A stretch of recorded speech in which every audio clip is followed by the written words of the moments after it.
마태복음 9장 14절로 17절 말씀까지 우리 다 같이 합독을 합니다. 그때에 요한의 제자들이 예수께 나와 이르되 우리와 바리새인들은 금식하는데 어찌하여 당신의 제자들은 금식하지 아니하나이까? 예수께서 그들에게 이르시되 혼인집 손님들이 신랑과 함께 있을 동안에 슬퍼할 수 있느냐? 그러나 신랑을 빼앗길 날이 이르리니 그때에는 금식할 것이니라. 생배 조각을 낡은 옷에 붙이는 자가 없나니 이는 기운 것이 그 옷을 당기어 헤어짐이 더하게 됨이요 새 포도주를 낡은 가죽 부대에 넣지 아니하나니 그렇게 하면 부대가 터져 포도주도 쏟아지고 부대도 버리게 됨이라. 새 포도주는 새 부대에 넣어야 둘이 다 보존되느니라. 아멘. 마태복음 9장에 보면요, 중풍병자를 4사람이 메고 와서 주님 앞에 취함을 받으려고 할 때 예수님께서는 내 죄 사함을 받았느니라 이렇게 말씀을 했거든요.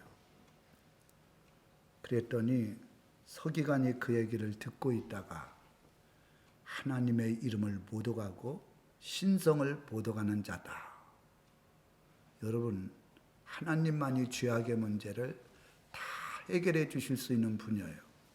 어떤 죄라 그래도 그 죄를 다 살 수 있는 권세가 하나님에게 있는 거예요.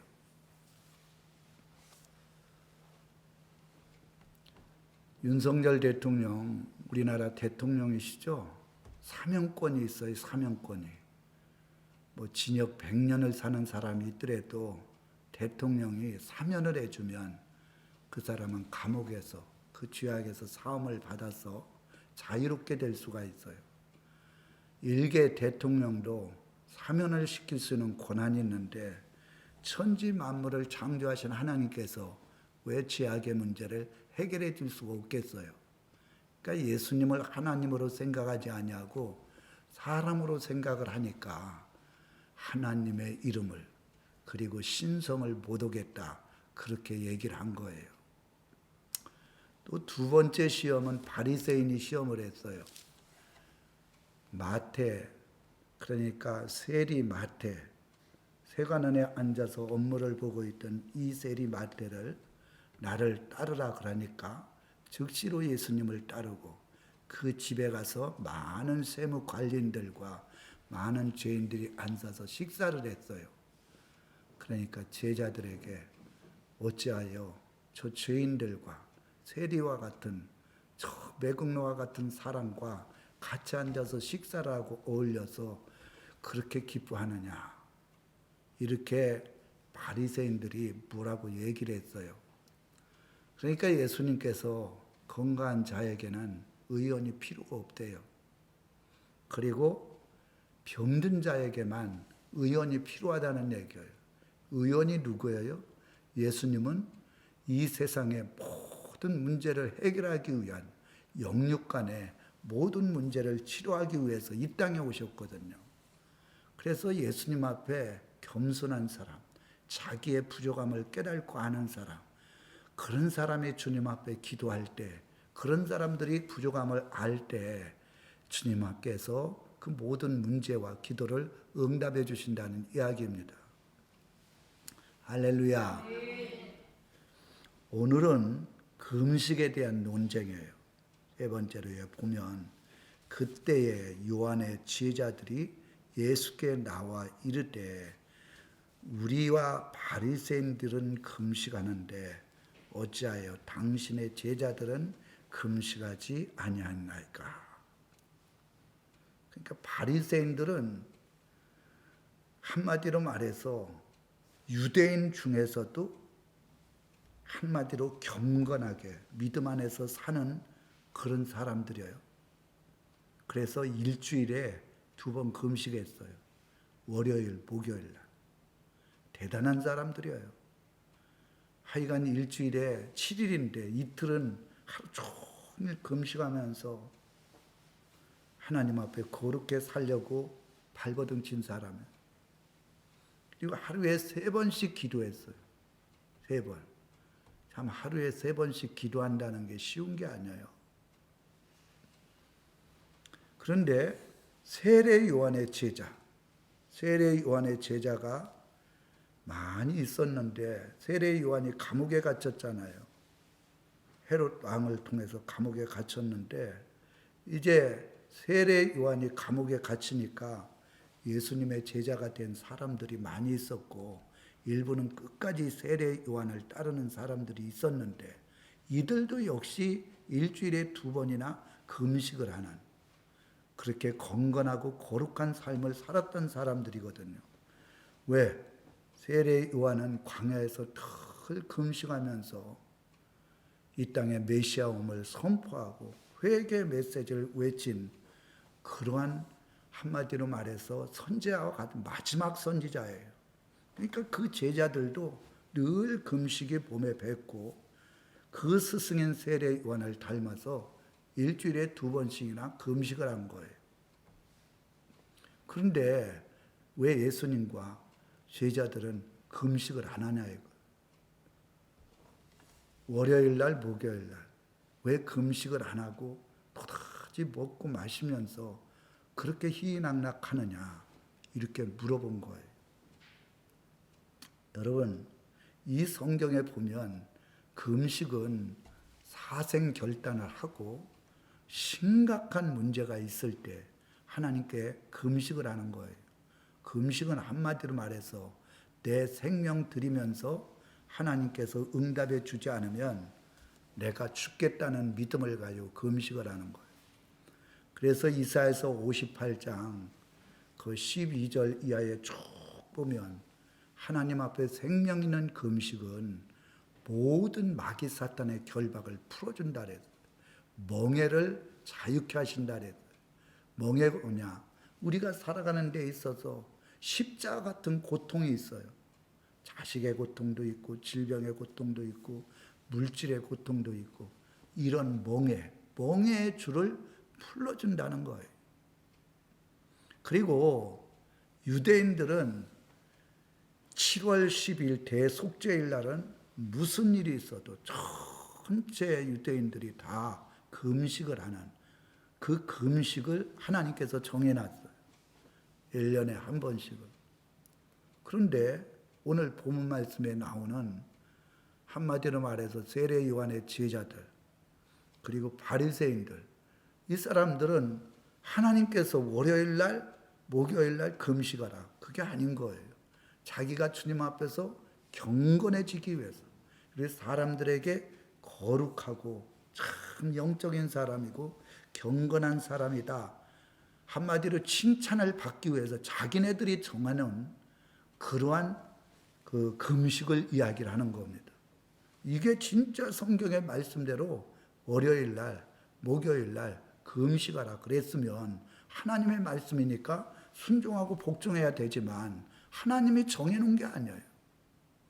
그런데 자기네들이 이것을 정해놓고 마치 그것을 하지 않는 사람들은 경건하지 않는 것처럼 그것을 하지 않는 사람들은 거룩하지 않는 것처럼 그렇게 와서 얘기를 하니까 예수님께서 이거에 대해서 말씀하시는 거예요.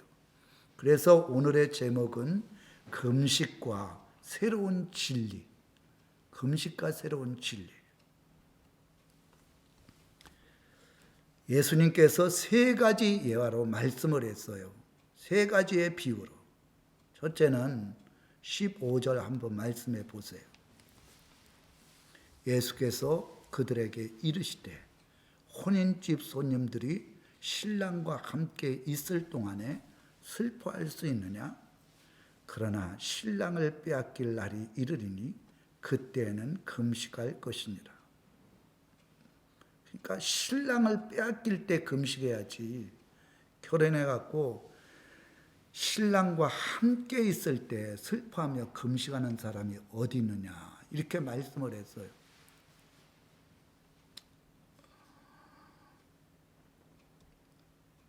사람이 이 땅에서 가장 슬픈 일이 뭐냐? 결혼을 했는데 결혼식을 하고 하루도 지내보지 못하고 여행 가다가 갑자기 사고로 죽은 사람. 그 사람 가장 슬픈 사람이에요. 또 아침에 식사 잘하고 나가가지고 갑자기 자동차 사고가 나가서 죽었을 때 그때 고통은 이루 말할 수가 없어요. 여기에 신랑은 예수님을 말씀을 하거든요. 결혼식하고 그 음식하면서 배고파서 고통당하는 그런 사람 봤어요? 결혼식은 최고의 기쁨의 날이에요. 평생 자기의 일생 동안에. 그래서 일주일 동안 신앙여행 가서 그 기쁨과 즐거움을 누리는 날. 보통 이스라엘은 한 달 가까이 결혼식을 하면 기쁘고 즐겁게 그렇게 놀 수 있도록 하나님께서 허락을 해 주셨어요. 그만큼 결혼식은 최고의 축복이요. 그 축복을 마음껏 누리라는 거예요. 지금 예수님께서 하나님의 아들이신 그 예수가 그리스도께서 이 땅에 오셨어요. 가장 기뻐하고 즐거워야 될 때 일주일에 2번 왜 금식하느냐 이 얘기입니다. 금식을 할 때 금식을 해야지 금식을 하지 않을 때 가장 기쁘고 즐거울 때 그리고 은혜스러울 때 그렇게 금식하는 게 아니라는 걸 말씀해 주고 있는 거예요. 그럼 언제 금식하느냐? 신랑을 빼앗겼을 때. 신랑을 빼앗길 때가 언제입니까? 십자가에 달려 죽을 때. 예수님이 십자가에 달려 죽으실 때 제자들은 금식했어야 돼요. 정말 하나님 앞에 금식했어야 되는데 예수님이 십자가에 달려 죽을 줄은 꿈에도 몰랐어요. 무려 4번 이상을 주님께서 말씀을 했거든요. 내가 십자가에 달려 죽고 3일 만에 살아나리라. 그리고 누구한테? 대제사장, 서기관, 바리새인들에게 고통을 당하고 그들을 통해서 내가 십자가에 달려 죽을 것이다. 그러면 금식을 해야 되고 정말 하나님 앞에 뜨겁게 기도해야 되는데 제자들은 금식하지 않았어요. 예수님이 통곡하고 그리고 겟세마네 동산에서 마지막 기도를 하면서 통곡하고 눈물을 흘리며 기도할 때에도 제자들은 잠자고 있었어요. 그것을 보고 있는 예수님의 마음은 어떻겠어요? 그러니까 그들은 예수님이 십자가에 달려 죽으셨을 때 너무너무 충격을 받은 거예요.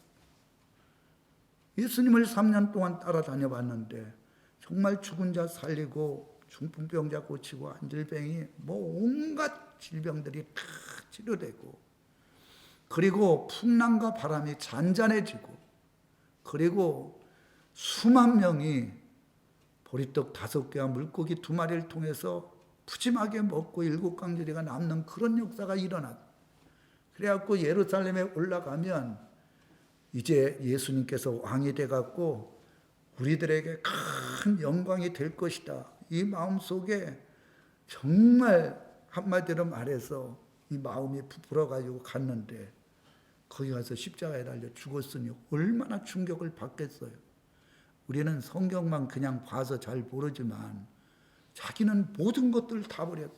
아버지도 버리고 자식들도 버리고 직업도 버리고 물질도 다 버리고 오직 예수님과 함께 3년 동안을 동고동락하면서 그 예수님 안에서 진정한 복을 받기 위해서 힘쓰고 했었는데 그것도 좋은 것도 십자가에서 가장 악랄하게 죄를 지은 그 십자가에서 달려 죽었으니 그 충격은 이루 말할 수가 없어요. 세상 말로 하면 멘붕이 든 거예요. 그리고 이 마음속에 그 좌절감이라는 것은 당해보지 않는 사람은 몰라요. 자기 아버지가 죽은 것보다도 자기 어머님이 죽은 것보다도 더 큰 충격을 받았을 거예요. 그러니까 광야에 숨고 어떤 사람은 이전에 있던 직업으로 돌아가고 그리고 예수님께서 3일 만에 부활했다고 얘기를 해도 그것을 믿지 아니하고 어리둥절해하고 그만큼 충격을 받은 거예요. 금식을 하고 정말 깨어 있어서 이 환난의 때를 대비하기 위해서 기도해야 되는데 그렇게 하지 않았다는 거예요. 지금 우리들에게 이 말씀을 하는 의미가 뭡니까? 예수를 잊어버린 사람이 많아요. 정말 내가 처음 은혜 받았을 때 그 십자가의 사랑과 그 말씀이 꿀송이보다도 더한 말씀이 내 생각과 마음을 지배해서 예배 드리는 시간이 즐거웠는데 10년, 20년 하다 보니까 그런 게 싹 없어져 버려요. 감격도 없고 감사도 없고 형식과 외식과 교회 나오면 예배 드리는데 졸고 있는 사람들이 있단 말이에요. 이런 사람들 정말 회개해야 되거든. 이런 사람들이 금식해야 되는 거예요. 예수를 잊어버렸어. 이대로 가면은 하나님 앞에 심판을 당하거든. 영원한 지옥 형벌에 들어가는 거거든. 성경은 주여 주여 하는 자마다 다 천국에 들어가는 게 아니다. 주님의 뜻대로 살아야 된다는 거예요. 그런데 교회 안에는요, 이런 은혜를 잊어버린 게 너무나 많아요. 제가 봤을 때는요, 80% 이상 되면 됐지 이하도 아니에요. 은혜가 없어요. 말씀을 들을 때 전혀 사람을 딱 보면 저 사람이 내 얘기를 잘 듣는가 안 듣는가 귀를 기울여서 그 말씀의 은혜를 받기 위해서 그런 게 다 보여요. 그런데 관심이 없는 사람은 딴짓하고 앉아있는 거예요. 그 사람은 이 말한 거에 대해서 관심이 없어요. 그런 분들이 진짜 금식을 해야 된다는 거예요. 주여, 내가 주님의 첫사랑을 잊어버렸습니다. 죄를 져도 회개를 하지 못합니다. 하나님의 말씀 앞에 순종하지 못합니다. 예배를 예배답게 드리지 못합니다. 그렇게 금식하면서 하나님의 성령님이 함께 해주셔서 첫사랑을 회복할 수 있도록 뜨거운 사랑에 감격하여 하나님 앞에 예배 드릴 수 있도록 끊임없이 내 생각과 마음을 다 내려놓고 주님 의지할 수 있도록 이런 사람들이 금식해야 되는데 월요일 정해놓고 목요일 정해놓고 그냥 형식적으로 습관적으로 금식하는 것은 주님이 기뻐하지 않는다는 거예요. 여러분, 내가 성령 못 받았습니까? 우리 교회도 정말 제가 안타까운 게 제가 성령의 불을 받았잖아요. 집회를 매년마다 2번씩 하잖아요. 그런데도 성령을 못 받은 분이 있어요. 그럴 때는 금식을 해야 돼요. 하나님 나에게 성령을 주시 않으면 내가 차라리 죽겠습니다. 성령을 받지 아니하고 어떻게 신앙생활을 할 수 있겠습니까? 어느 목사님이 강대상에서 생명을 내걸고 성령을 주시지 않으면 이 강대상 떠나가지 않겠습니다 하고 3일 동안을 금식을 할 때 3일 만에 성령이 임해서 방언도 하고 하나님의 살아계신 그런 역사를 체험하게 됐다는 얘기를 들었어요. 성령을 못 받은 분 금식하며 기도함으로 죄사함을 받아 성령의 풀 같은 은혜가 임할 수 있도록 그런 사람들이 금식해야 된다는 거예요. 내가 하나님의 말씀대로 온전하게 순종해서 죄를 이기고 거룩하게 살아야 되는데 반복적으로 죄를 범하면 그때 하나님 앞에 진짜 금식하면서 하나님 성령님이 역사해 주셔서 모든 죄악들을 사함을 받고 말씀 안에서 거룩하게 살 수 있도록 그렇게 해야 된다는 거예요. 제가 평생 한 40년 가까이 목회하면서 금식을 참 많이 했는데요. 정말 육체 질병에 들렸을 때 21일 동안 기도원에 올라가서 금식을 할 때 하나님은 그 금식을 진짜 들어주셨어요. 육체의 멍에와 같은 질병을 다 치료해 주셔서 4가지의 질병이 났어요. 진짜 생명 내걸고 제가 금식을 할 때 무슨 부르짖겠습니까? 한 3일 지나니까 부르짖음이고 뭐고 배가 고파서 견딜 수가 없어요. 그리고 하루에 물을 4리터 가까이 그냥 2통씩 마시는데요. 물 마시다가 화장실 가다가 그리고 밤만 되면 잠이 안 와요. 먹은 게 없으니까. 그러니까 정말 내가 이 금식 끝나면 뭐도 먹고 그렇게 생각을 했어요. 그래도 끝까지 21일 동안 내가 작정을 했으니까 하나님 앞에 금식을 했는데 21일 만에 하나님의 음성이 들렸어요. 내가 내 금식, 내 믿음을 받았고 너의 모든 질병의 결박을 풀어주리라. 이게요, 내 영혼 속에서 들려온 게 아니에요. 진짜 하나님이 큰 음성으로 제 귀에 들렸어요. 금식은요, 사생결단하는 기도이기 때문에 그 기도를 하나님은 굉장히 기뻐하시고 흉악의 결박을 풀어주고 그리고 멍해의 줄을 다 풀어준다는 거예요. 그래서 인간적으로 안 되는 것이 있으면 한 3일 정도 하나님 앞에 금식하면서 기도할 때 하나님이 그 금식 기도를 들으시고 응답해 주십니다. 아멘. 할렐루야. 아멘. 그러니까 화요일 날, 월요일 날, 목요일 날 정해놓고 금식하지 말고 꼭 금식할 수 있을 때, 어느 때 예수를 잊어버렸을 때, 예수님을 믿어도 믿음 안에서 하나님이 기뻐하는 그런 은혜가 없을 때 그때 금식해라 이렇게 말씀해 주고 있어요. 두 번째로는 여기 보면 이래놨어요. 16절에 보면 생배 조각을 낡은 옷에 붙이는 자가 없나니 이는 기운 것이 그 옷을 당기어 헤어짐이 더하게 됨이라. 두 번째로는 생배 조각의 비유가 나와요. 생배 조각이 뭐냐면 베옷 있잖아요. 베옷. 이스라엘 나라는요, 베옷을 많이 입어요. 특히 어려운 사람은 이 베옷이 싸고 그리고 시원하잖아요. 저도 베옷이 있어요. 여름에 입는 베옷. 근데 부자인 사람들은 세마포시라 해갖고 이 배를 갖다가 짧게 좋은 거로 해갖고 잘 헐어지지 아니하고 찢어지지 않아요. 좋으니까, 천이 좋으니까. 그런데 돈이 없는 사람들이 산 생배, 이것은 몇 번 빨아놓으면 우그러들 뿐만 아니라 대번 찢어져요. 지금 그 얘기를 하는 거예요. 그런데 찢어졌다 그래서 거기를 찢어진 부분을 갖다 가위로 갖다 오려내고 새로운 생배를 갖다 그거 붙이면 어떻게 되겠어요? 좋게 보이겠죠. 빨래를 빨 때까지는 괜찮게 보여요. 그런데 한번 싹 빨아버리면 이 배는 물에 닿으면 오그러지는 형태가 있거든요.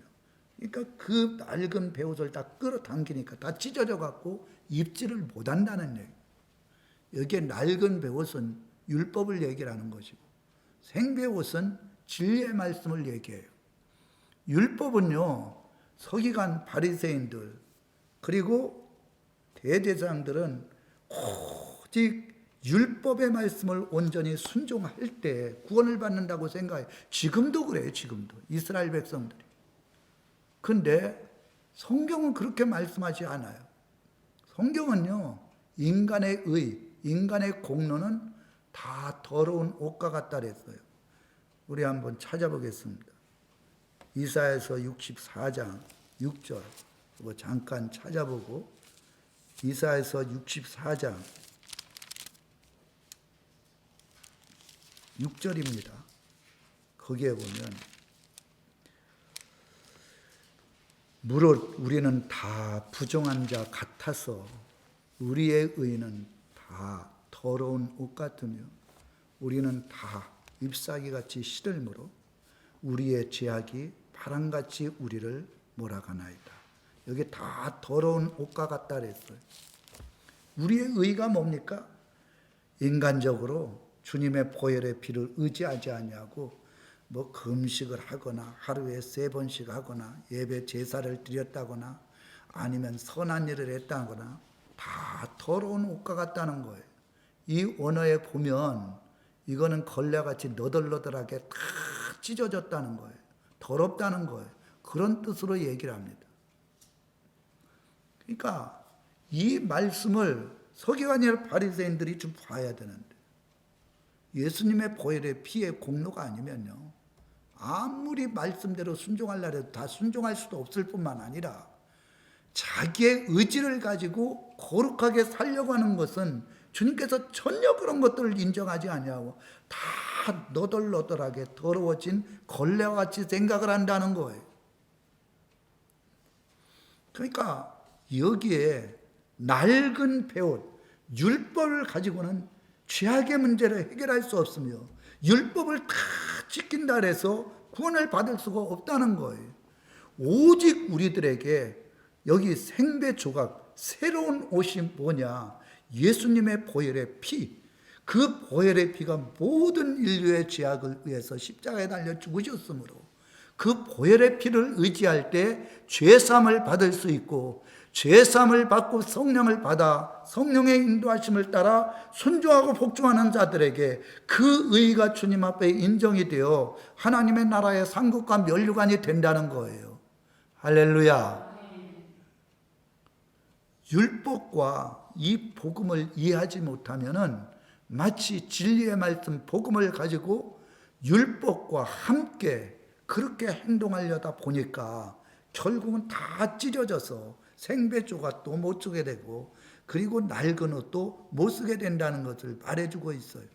오직 인간의 죄악의 문제는 예수님의 보혈의 피, 생배 조각, 진리의 말씀, 그리고 죄사함을 받은 영혼에게 성령이 임함으로 그 성령 안에서 하나님의 뜻대로 온전히 순종하고 믿음 안에서 사는 자들의 모든 그 믿음과 의가 하나님의 나라의 상급이 된다는 것을 말씀해 주고 있어요. 마지막으로 세 번째로는 17절에 일어났어요. 새 포도주의 비유입니다. 새 포도주를 낡은 가죽 부둑에 넣지 아니하나니 그렇게 하면 부대가 터져 포도주도 쏟아지고 부대도 버리게 됩니다.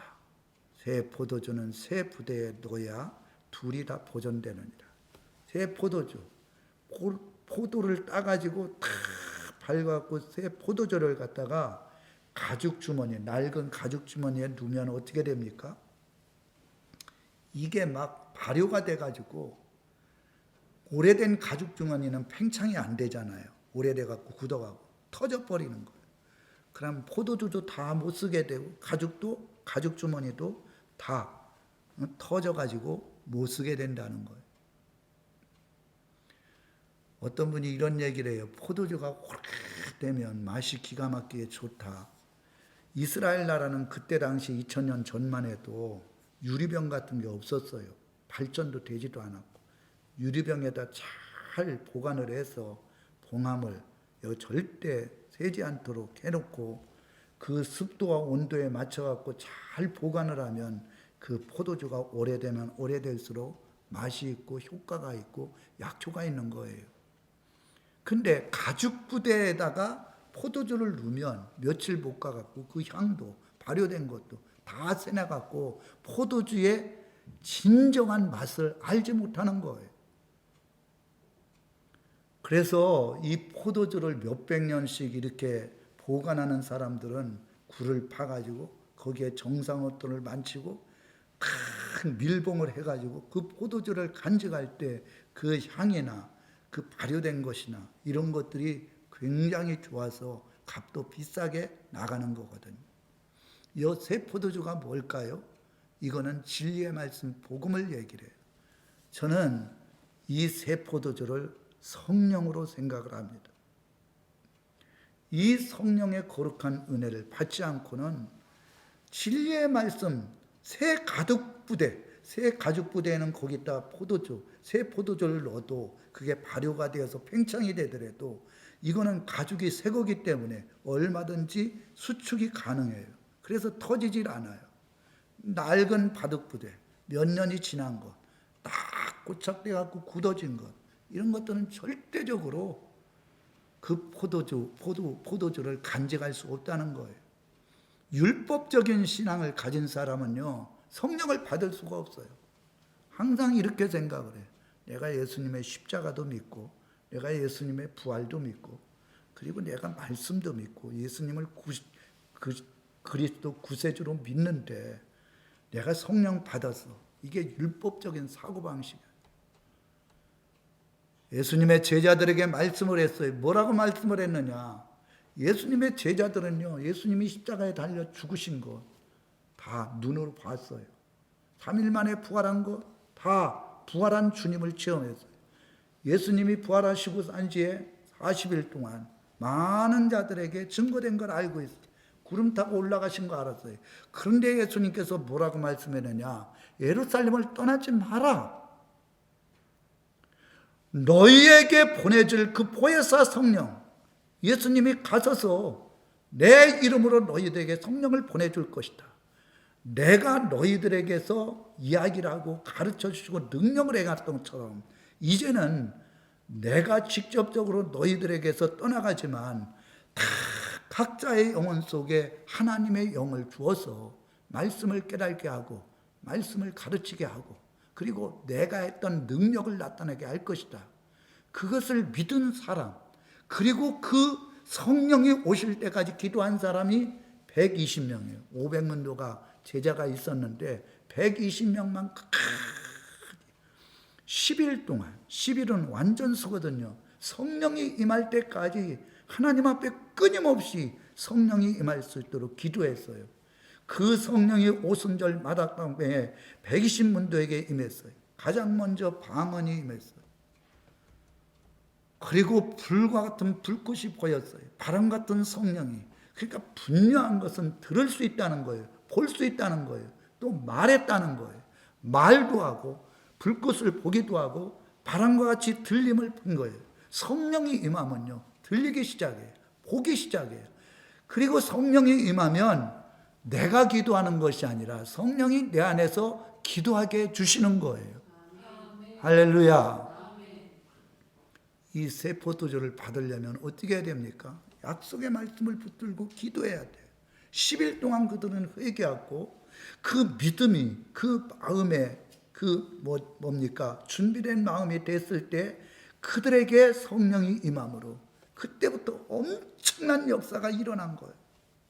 120명이 수만 명으로 부흥하는 역사가 일어나고 전 세계를 변화시키는 역사가 일어났어요. 저는 이 마지막 때에 계시록의 말씀도요, 성령을 받은 사람, 교회 안에 있는 사람, 제가 이해하지 못하는 것은 이 마지막 때의 종말의 때는요, 읽고 듣고 지켜야 된다는 거. 이 비밀이거든요. 이거는요, 정말 하나님께서 말씀해 주시지 않는 사람들은 이것을 알지 못해요.